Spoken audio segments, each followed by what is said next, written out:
Ini penting banget buat teman-teman yang baru telat bayar, teman-teman wajib banget mengetahui informasi ini. Ya, jadi buat teman-teman yang saat ini telat bayar di pinjaman online, kalian simak video ini sampai selesai. Jangan di-skip agar kalian tidak gagal paham, teman-teman.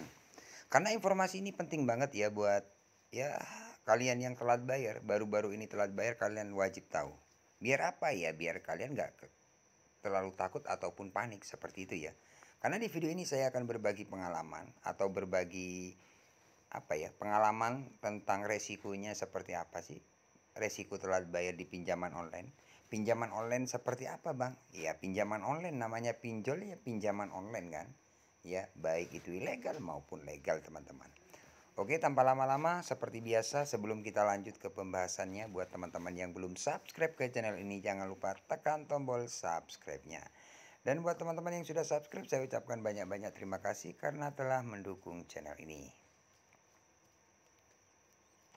Oke, langsung saja kita bahas, teman-teman ya. Nah, buat teman-teman yang baru-baru telat, ya telat bayar 1 hari, 1 minggu, atau 2 minggu, biasanya dapat WA seperti ini dari pihak penagih. Dari pinjol apa, Bang? Dari pinjol apa saja, kebanyakan seperti ini. Jadi mirip-mirip lah intinya. Nah, di sini teman-teman, karena sudah keterlambatan 2 minggu, nah kita dapat WA seperti ini dari pihak penagih.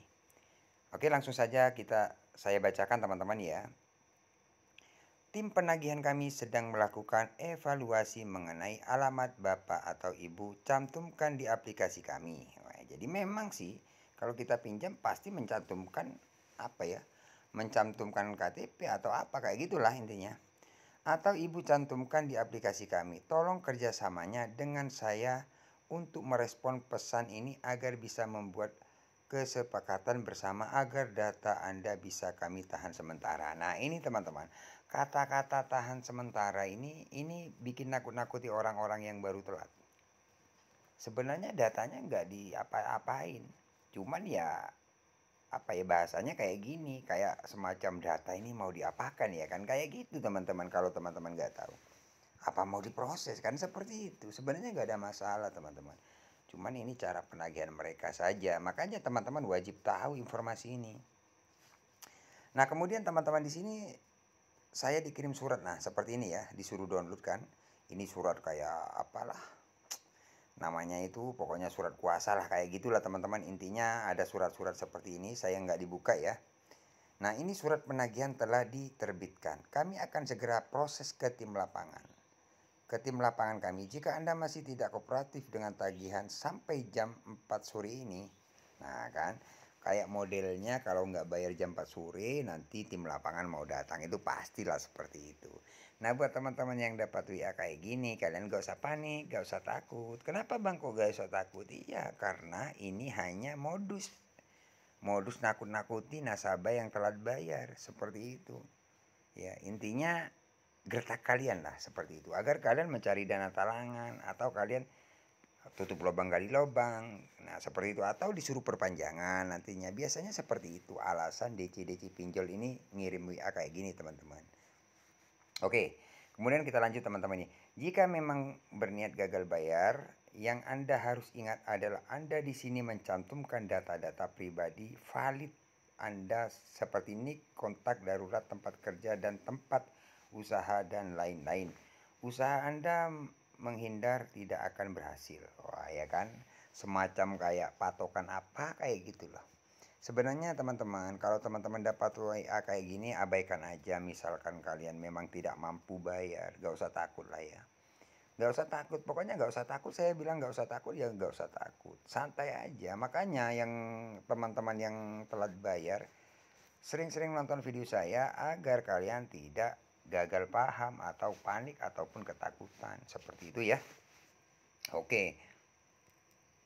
Karena di sini saya nggak pernah panik, teman-teman. Saya balas iya, ya kan.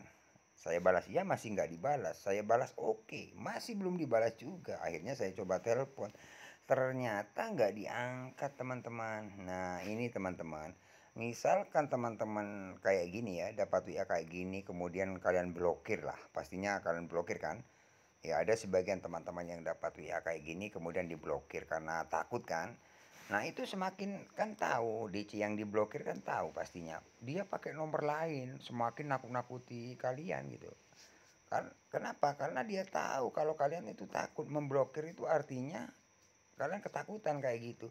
Tapi kalau kalian lakukan dengan cara-cara seperti saya, balas iya, oke kayak gitu kan, semacam nantang juga. Dia tahu kalau saya nggak pernah takut gitu loh.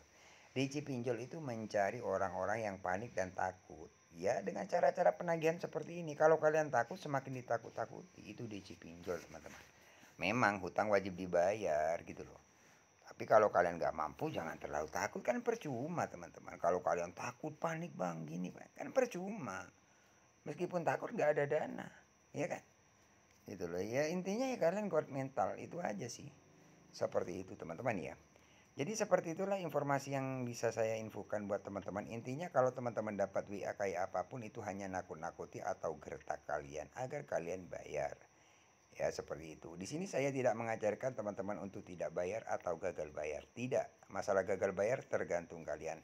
Di sini saya cuma berbagi pengalaman tentang resiko telat bayar di pinjaman online atau pinjol ya. Oke teman-teman, terima kasih. Semoga video ini bermanfaat. Jangan lupa like, komen, dan subscribe channel ini ya. Tunggu video-video updatean terbaru dari channel Markas Pinjol. Bye-bye.